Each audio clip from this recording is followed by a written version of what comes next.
दोस्तों, मैं doctor B S. Pal, professor and head of the department of psychiatry, MGM medical college, Indore से। दोस्तों, आज हम लोग बात करेंगे एक बहुत ही कॉमन प्रॉब्लम की, जो मानसिक बीमारियां होती हैं। इन लोगों की कैसे मदद करें, कैसे उनको एडमिट करें, अगर ज़रूरत है क्या इलाज हो सकते हैं। कई बार हम लोग ये कन्फ्यूज़न में होते हैं, या हमारे परिवार के लोगों को नहीं पता होता है, या मरीज को खुद नहीं पता होता है कि हम इसके लिए मदद कहाँ से लें, कैसे लें। तो बहुत सारी भ्रांतियाँ हैं। कई बार ऐसा भी होता है कि इन चीज़ों के चलते लोग सही समय पे इलाज नहीं ले पाते हैं, है ना। तो हम इस बारे में आज चर्चा करेंगे।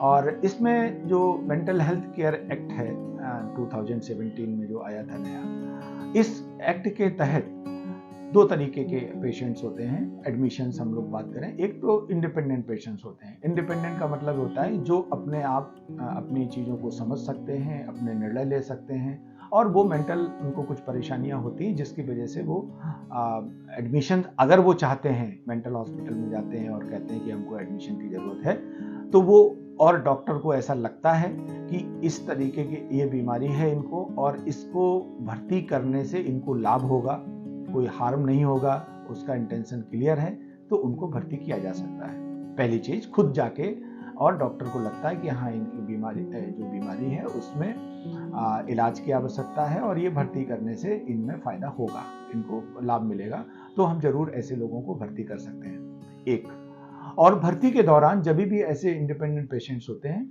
तो वो अपने ये उनके पास अधिकार सुरक्षित रहते हैं कि जब वो चाहें वहाँ से छुट्टी ले सकते हैं, अपनी बातों को कह सकते हैं, इलाज के लिए डिस्कस कर सकते हैं कि वो किस तरीके का इलाज चाहते हैं। कई बार लोग कहते हैं कि साहब हमको गोलियां दीजिए, कैप्सूल नहीं दीजिए, हमें ऐसी दवाई दीजिए जिसमें इस तरीके की साइड इफेक्ट ना हो, या और जो भी उनके क्वेरीज होती हैं वो पूछ सकते हैं, और उस हिसाब से डॉक्टर, जो भी ट्रीटिंग डॉक्टर होता है, वो उनका इलाज प्लान करता है। एक तो ये हो गया। दूसरा, एक जो बड़ा ग्रुप होता है जहाँ पे हम लोग परिवारजनों को बहुत दिक्कत होती है कि ऐसे मरीज जो अपनी बीमारी को नहीं समझ पा रहे हैं, और वो अपने लिए और परिवार के लिए, समाज के लिए खतरा है।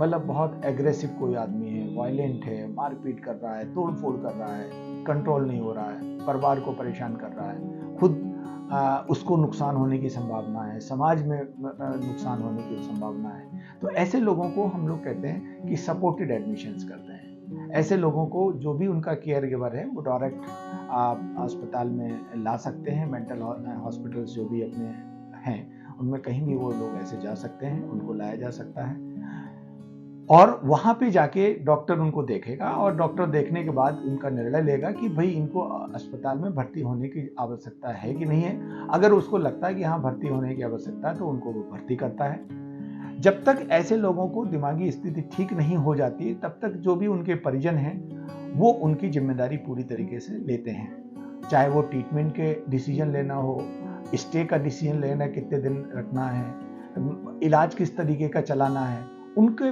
जो भी उनके केयर गिवर होते हैं, वो अपने डॉक्टर से बात करके उनके ट्रीटमेंट के बारे में प्लान कर सकते हैं। लेकिन ये चीजें जब तक होती है जब तक मरीज अपने निर्णय लेने के लिए फिट नहीं हो जाता है। जिस दिन भी मरीज अपने निर्णय लेने के लिए फिट हो जाता है, जो कि डॉक्टर देखने के बाद डेफिनेटली डॉक्टर उसको डिसीजन लेता है कि हाँ, अभी अपने निर्णय लेने के लिए फिट हैं, उसके बाद में फिर केयर गिवर की जो रिस्पॉन्सिबिलिटीज है वो खुद ही मरीज करता है। वो मरीज अपने निर्णय लेगा, छुट्टी का निर्णय हो, चाहे दवाइयों के बारे में निर्णय हो, कोई भी हो, वो अपने निर्णय लेगा।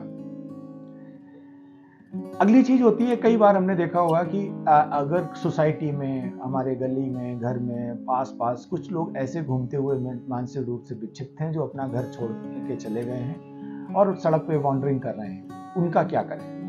उनके बारे में बड़ा छोटी सी है कि ये रिस्पॉन्सिबिलिटी पुलिस की होती है कि उनके जो भी थाने के एरिया के अंदर में अगर कोई ऐसा व्यक्ति पाया जाता है, तो ये उनकी जिम्मेदारी होती है कि वो उस व्यक्ति को, जो भी पास में मेंटल हेल्थ सेंटर हो या पीएचसी हो, वहां पर उनको ले जाएं, और वहां पे प्राथमिक उनका उपचार किया जाए, अगर संभव हो तो। अगर नहीं होता है तो डायरेक्ट मेंटल हॉस्पिटल में ले जा सकते हैं, और वहां पे उनको भर्ती कराया जा सकता है। इसमें भर्ती करने के लिए अगर जरूरत है तो डॉक्टर कोई मना नहीं कर सकता है, डायरेक्ट इसमें भर्ती हो जाता है।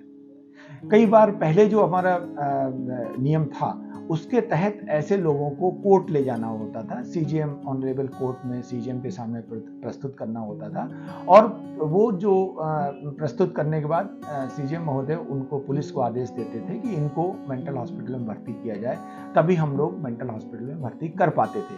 लेकिन जो अभी का 2017 का जो मेंटल हेल्थ केयर एक्ट है उसके तहत ये प्राविधान नहीं रखा गया। उन्होंने इसे कहा नहीं, इसमें कोर्ट के वर्डिक्ट की जरूरत नहीं है, ये आप डायरेक्ट ही अगर डॉक्टर वहां पे समझते हैं तो भर्ती कर सकते हैं। तीसरा होता है कि हाँ, अगर कोई व्यक्ति अपने कोर्ट के थ्रू भी जाना चाहता है, तो अगर कोर्ट में एप्लीकेशन देता है कि हमारे परिजन या हमारे व्यक्ति को किसी को मानसिक रूप से परेशान है और उसको भर्ती कराना चाहता है, तो ऑनरेबल जो हमारे सीजीएम साहब होते हैं वो उसको अस्पताल में परीक्षण हेतु आदेश दे सकते हैं कि इनको अस्पताल में ले जाया जाए और वहां 10 दिन तक रख के इनका परीक्षण कराया जाए और परीक्षण की रिपोर्ट उनको प्रस्तुत की जाए।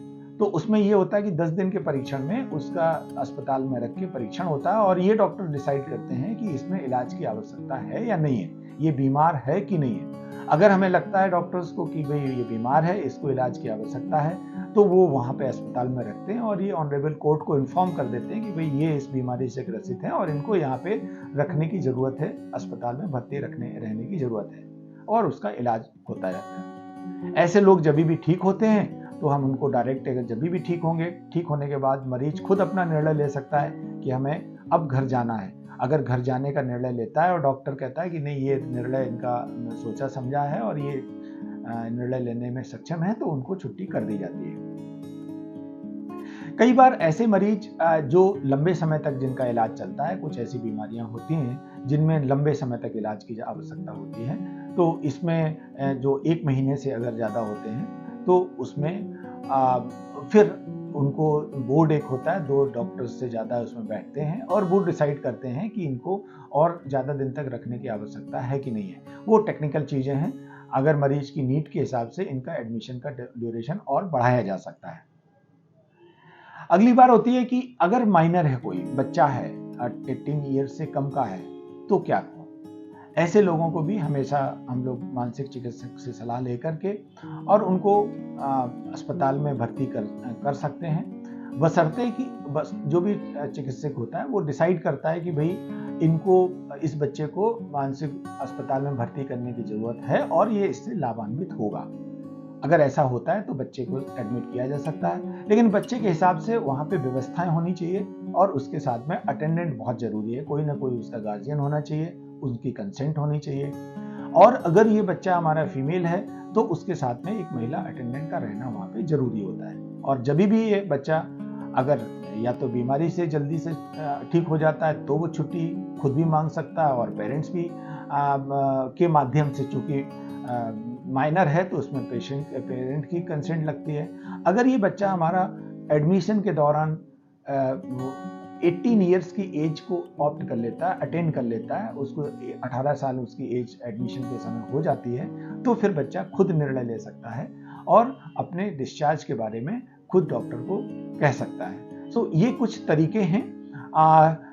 और भी कुछ स्पेशल सर्कमस्टेंसेस होते हैं, जैसे कोई अगर कैदी है तो उसका क्या प्रावधान है, तो कैदियों के लिए भी उसी तरीके से है कि उसमें कोर्ट की परमिशन लगती है और कोर्ट कहता है कि भाई इनको भर्ती किया जाए और उसके लिए स्पेशल वार्ड्स होते हैं जो जहाँ पे इनको केयर करते हैं और वहाँ पे भर्ती रख के इनका इलाज किया जाता है आवश्यकता अनुसार। सो दोस्तों, ये कुछ तरीके हैं जो हम मानसिक रूप से जो बीमार लोग होते हैं उनको भर्ती करने के।